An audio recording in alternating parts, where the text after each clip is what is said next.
নমস্কার, welcome to my daily blog. সকাল সকাল স্নান করে পুজোর জন্য ফুল তোলা এটা এখন আমার অভ্যেস হয়ে দাঁড়িয়েছে।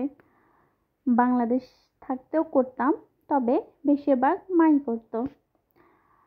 এই জুঁই ফুল গাছটা আমাদের বাড়ির ঠিক নিচে এবং সামনে। অনেক বড় গাছটা কিন্তু, আর হাজার হাজার ফুল ফুটে আছে, দেখলেই মন ভরে ওঠে। বাড়িতে উঠতে যখন ফুল গাছটা দেখি মনে হয় যেন আমি বাংলাদেশে আছি। এই ছোট দেশেও আমাদের বাড়ির উঠোনে ঠিক মাঝখানে এমন একটি ফুল গাছ ছিল। প্রতিদিন সকালে স্নান করে পুজোর জন্য ফুল তুলতাম। সে অভ্যাসটা এখনো রয়ে গেছে। প্রবাসে আছে তো কি হয়েছে, দেশের সংস্কৃতি কি ভুলে যাব নাকি? কথা বলতে বলতে অনেকগুলো ফুল নিয়ে নিলাম পুজোর জন্য। এগুলো দিয়ে আসন সাজালে অসম্ভব সুন্দর লাগে। আর পুজো দিলে যদি ফুলই না দিই তাহলে কেমন লাগে বলুন? আসনের শোভা তো ফুলই হয়, ধবধবে সাদা, তাই না?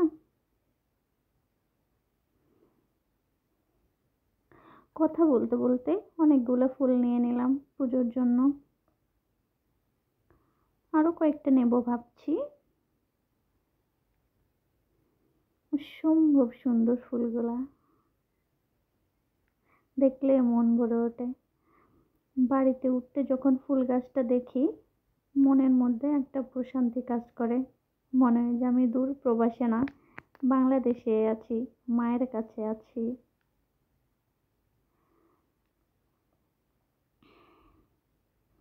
অনেকগুলো ফুল নিয়ে নিলাম। এবার গোলাপ নেওয়ার পালা। গোলাপ গাছটিও ঠিক আমাদের বাড়ির পেছনে। টকটকে লাল অনেকগুলো গোলাপ ফুটে আছে, তাই ভাবলাম কয়েকটা গোলাপও নেওয়া যাক। এই তো, কথা বলতে বলতে আমার ফুল তোলা শেষ। এখন পুজো দেওয়ার পালা।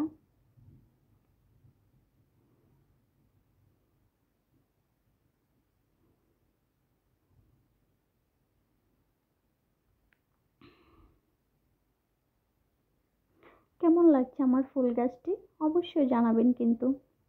এই যে আমার ঠাকুরের আসন, এটা আসন না, আমার কাছে এটাই মন্দির।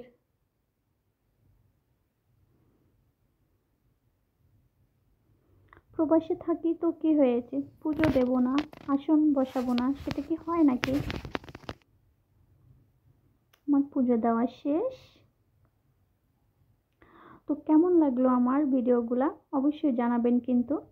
আর যদি ভালো লাগে অবশ্যই লাইক, কমেন্ট এবং সাবস্ক্রাইব করে দেবেন।